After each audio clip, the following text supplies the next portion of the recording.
Students, మీరు 2026 ఎంసెట్ ఎగ్జామ్‌కి prepare అవుతున్నారా? మాక్ టెస్ట్‌లో మార్క్స్ తక్కువ వస్తున్నాయని ఫీల్ అవుతున్నారా? ఆ మార్క్స్‌కి 20-40 మార్క్స్ యాడ్ చేయాలనుకుంటే ఈ వీడియో మీకోసమే.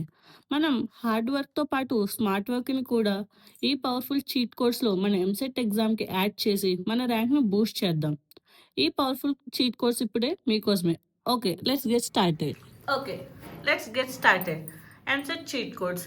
ఇక్కడ మనం 8 పవర్ఫుల్ చీట్ కోడ్స్ని ఇప్పుడు నేర్చుకుందాం ఈ వీడియోలో. First one, eliminating the options. So మనకి 4 ఆప్షన్స్ ఉంటాయి. సో ఏదైనా ఒక ఆప్షన్ కరెక్ట్ అవ్వచ్చు. అంటే మనకి ప్రాబిలిటీ ఎంత? 25%. అలా కాకుండా మనం 1 or 2 ఆప్షన్స్ ఎలిమినేట్ చేసాక మనకి కరెక్ట్ ఆప్షన్ యొక్క ప్రాబిలిటీ 33% ఆర్ 50%కి ఇంక్రీజ్ అవుతుంది. సో ఫస్ట్ ఎలిమినేట్ చేసుకుందాం. ఎప్పుడు మనం ఒక్క చీట్ కోడ్ వాడే క్వశ్చన్ని సాల్వ్ చేద్దామంటే కాదు, 2-3 చీట్ కోడ్స్ వాడాలి. అందులో ఫస్ట్ వన్ వచ్చేసి ఎలిమినేషన్ ఆఫ్ ఆప్షన్స్. ఎప్పుడు ఆడ్గా ఉన్న ఆప్షన్ని ఎలిమినేట్ చేయాలి. అంటే ఫర్ సపోజ్ అన్ని నార్మల్ వాల్యూస్ ఉన్నాయనుకోండి, 2, 3, 4, ఒకటి మాత్రమే √5 ఉందనుకోండి. సో ఇక్కడ మనకి రూట్ అనేది కొంచెం ఆడ్గా కనిపిస్తుంది. సో దీన్ని మనం ఎలిమినేట్ చేసుకోవాలన్నమాట. Next one, elimination of zero.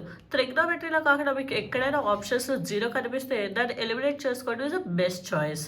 Next, eliminating options for basic operation. అంటే మీకు క్వశ్చన్ చూసిన అసలు ఏమీ అర్థం కావట్లేదు అనుకోండి, దాంట్లో ఇచ్చిన నెంబర్స్ని ప్లస్ మైనస్ ఇంటూ డివిజన్ ఏదో ఒకటి చేస్తే మనకు ఏదో ఆప్షన్ వస్తే ఆ ఆప్షన్ని ఎలిమినేట్ చేస్తుంటాం. నెక్స్ట్, ఉంచాల్సిన ఆప్షన్స్ ఏంటి? ఎప్పుడు సిమిలర్ ఆప్షన్స్ మనం ఎలిమినేట్ చేయకూడదు. ఎందుకంటే మనల్ని కన్ఫ్యూజ్ చేయడానికి పేపర్ సెట్ చేసిన వాళ్ళు సిమిలర్ ఆప్షన్స్ ఇస్తారనమాట. అండ్ మోస్ట్ ప్రాబ్లీ మనకి ఏబిసిడి అని 4 ఆప్షన్లు ఉంటే జనరల్గా అందరూ ఏమనుకుంటారు, A40, B40, C40, D40 ఉండేమో అంటున్నాం. But it's a wrong assumption. మనకి బి అండ్ సి ఎక్కువ ఆప్షన్స్ ఉన్నాయి, ఛాన్స్ ఉండదు అనమాట. నెక్స్ట్, మీకు ఏమైనా క్వశ్చన్స్లో options none of the above, all of the above కనిపిస్తే కళ్ళు మూసుకునే పెట్టేయండి. అంటే ప్రతిదీ రైట్ అయిపోతుందంటే కాదు, బట్ ఒక 10 క్వశ్చన్స్లో ప్రాబ్లీ 6 to 7 క్వశ్చన్స్ కరెక్ట్ అవడానికి మనకి హై ఛాన్సెస్ ఉంటాయి. నెక్స్ట్, ఏదైనా ఆప్షన్స్ లెద్దీగా ఆర్ కాంప్లికేటెడ్గా కనిపించండి, అదే కరెక్ట్ ఆప్షన్ అవడానికి ఎక్కువ ఛాన్సెస్ ఉంటాయి, lengthy are complicated. And for అసిస్టెంట్ రేస్డ్ క్వశ్చన్స్ మనకి 80% ఆప్షన్ ఏ కానీ డి కానీ అవుతుంది. లైక్ బోత్ ఆర్ ట్రూ, లేదా A is false, R is true, అలాగనమాట. అండ్ మనకి మ్యాచింగ్ వస్తే ఆప్షన్స్ని కంపేర్ చేయాలి. ఎలా కంపేర్ చేయాలనేది మనం వెనక ఎగ్జాంపుల్స్లో చూసుకుందాం. అండ్ మనకి స్టేట్మెంట్ 1 అండ్ స్టేట్మెంట్ 2 క్వశ్చన్స్ వస్తే ఎయిదర్ మనకి both are correct and both are not correct. కానీ ఏది పెట్టాలంటే అని మీరు అడిగితే దాన్ని మీ గట్ ఫీలింగ్ మీద బేసే ఉంటుంది. ఓకే, ఇప్పుడు మనం కొన్ని ఎగ్జాంపుల్స్ ప్రాబ్లమ్స్ చూద్దాం. ఇక్కడ లెట్ ఏబిసిడి అనే 4 పాయింట్స్ ఇచ్చాడు. Theta is the acute angle between planes determined by ABC and ACD. అయితే tan theta value find out చేయడాడు. ఫస్ట్ మనం ఆడ్ ఆప్షన్ ఎలిమినేట్ చేద్దాం. ఇక్కడ ఒక వాల్యూకి రూట్ ఉంది, ఇక్కడ ఒకదానికి రూట్ ఉంది, ఇక్కడ ఒకదానికి రూట్ ఉంది. బట్ ఇక్కడ న్యూమరేటర్కి రూట్ ఉంది, డినామినేటర్కి రూట్ ఉంది. సో నేను దీంట్లో రాంగ్ అనుకుని పక్కన పెట్టేస్తాను. నెక్స్ట్ చూస్తే ఇక్కడ డినామినేటర్స్లో రూట్ ఉంది, ఇక్కడ న్యూమరేటర్లో రూట్ ఉంది. సో ఇది కూడా మనకి రాంగ్. సో మనకి ఇప్పుడు బీఆర్సి అనే ఆప్షన్స్ అవడానికి 50% ఆఫ్ ది ఛాన్సెస్ ఉన్నాయి. సో ఇక్కడ మనకి చూస్తే ఇది 3/5, ఇది 5/3, కొంచెం సిమిలర్గా ఉన్నాయి ఇక్కడ రెండు ఆప్షన్స్. సో నేను మేబీ బి అనేది కరెక్ట్ ఆన్సర్ అవుతుంది అని అనుకుంటాను. Okay, let's coming to the second question. If sine H inverse x equals to log 3 and cos H inverse y equals to log 3/2 అయితే then tan H inverse x minus y ఎంత find out చేయన్నాడు. ఇప్పుడు మనం add ఆప్షన్ని eliminate చేయాలి. So మనం ఏమనుకుంటాం, ఇక్కడ పైన చెప్పినట్టే ఇక్కడ న్యూమరేటర్కి డినామినేటర్కి రూట్ ఉంది కాబట్టి ఏని ఎలిమినేట్ చేయాలని అనేసుకుంటాం. బట్ మనం కామన్ సెన్స్తో ఆలోచిస్తే ఇక్కడ పైన అన్ని వాల్యూస్కి రూట్ ఉన్నాయి కాబట్టి నేను దీన్ని మాత్రం ఎలిమినేట్ చేశాను. బట్ ఇప్పుడు ఫర్ సపోజ్ మనమే ఎగ్జామ్ సెంటర్ అయితే మనకు ఆన్సర్ అనేది 3 or 2 వచ్చింది అనుకోండి, నేను అప్పుడు దాన్ని రూట్లో ఎందుకు కన్వర్ట్ చేసుకుంటాను? రూట్లో వచ్చిందని నార్మల్గా కన్వర్ట్ చేస్తున్నాడు. సో మనకి 90% ఆప్షన్ ఆన్సర్ అనేది ఏ ఆర్ డి అవడానికి ఛాన్స్ ఉంది. సో నేను బీని సిని ఎలిమినేట్ చేస్తాను. కానీ ఇక్కడ చూస్తే బి 5/3 ఉంది, ఇక్కడ లాగ్ √5/3 ఉంది. So there is high chance that answer is A. Okay, let's coming to the third question, match the following. మనం మ్యాచ్ ద ఫాలోయింగ్ చేసినప్పుడు ఆప్షన్స్ని కంపేర్ చేయాలి. ఫర్ సపోజ్ ఇక్కడ చూస్తే మనకి ఏ అనేది 3 times రిపీట్ అయింది. So there is high probability that మనకి ఏబీసీలో ఆన్సర్ ఉండదు. సో నేను డీని తీసేస్తాను. నెక్స్ట్ వేరే ఆప్షన్స్ కంపేర్ చేశారు. బి అనేది 2, 4, 1, 4. సో బిలో మనకి 4 రిపీట్ అవుతుంది. సో దాన్ని పక్కన పెట్టుకుందాం. సి కూడా 4, 1, 4, 2. సి కూడా 4 రిపీట్ అవుతుంది. సో ఎయిదర్ మనకి బి అయినా 4 అవ్వాలి, సి అయినా 4 అవ్వాలి. ఇక్కడ మనకి ప్రాబిలిటీ రెండింటికి ఉంది. సో అలాంటప్పుడు నెక్స్ట్ డీని సెలెక్ట్ చేసుకుంటాను. డి ఏముంది 1, 2, 2, 3. సో ఇక్కడ 2 అనేది ట్వైస్ రిపీట్ అవుతుంది. So D 2.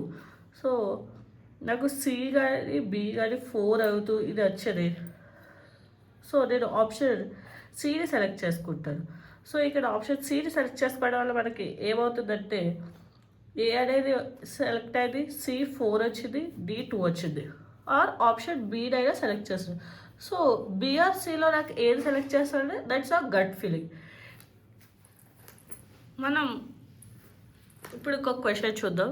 ఇక్కడ ఐడెంటిఫై ఇది కరెక్ట్ స్టేట్మెంట్ అన్నాడు. ఇక్కడ మనకి 4 స్టేట్మెంట్స్ ఇచ్చాడు, ఏబిసిడి అని. కానీ చూస్తే ఇక్కడ బి అనే స్టేట్మెంట్ చాలా లెందీగా ఉంది. సో మనం ఎందుకు ఏమంటున్నాం, lengthy are complicated options are the most correct one.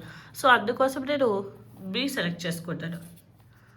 And next consider the following అని స్టేట్మెంట్ 1 ఇచ్చాడు, స్టేట్మెంట్ 2 ఇచ్చాడు. సో మనకి స్టేట్మెంట్ 1 అండ్ స్టేట్మెంట్ 2 క్వశ్చన్స్ వస్తాయి. ఎయిదర్ ఆప్షన్ ఏ కానీ ఆప్షన్ డి కానీ కరెక్ట్ అవుతుంది. సో మనకి రెండింటికి బోత్ 50-50 ఛాన్సెస్ ఉంటాయి. సో నేను ఏది సెలెక్ట్ చేసుకోవాలి మేడం అని మీరు నన్ను అడిగితే, మనకి ఫర్ సపోజ్ ఎగ్జామ్ పేపర్లో ఇలాంటివి ఒక 3-4 క్వశ్చన్స్ ఉన్నాయి అనుకోండి, అన్నిటికీ ఒకటే ఆన్సర్ సెలెక్ట్ చేసుకోవాలి నా సజెషన్ అయితే ఇస్తాను.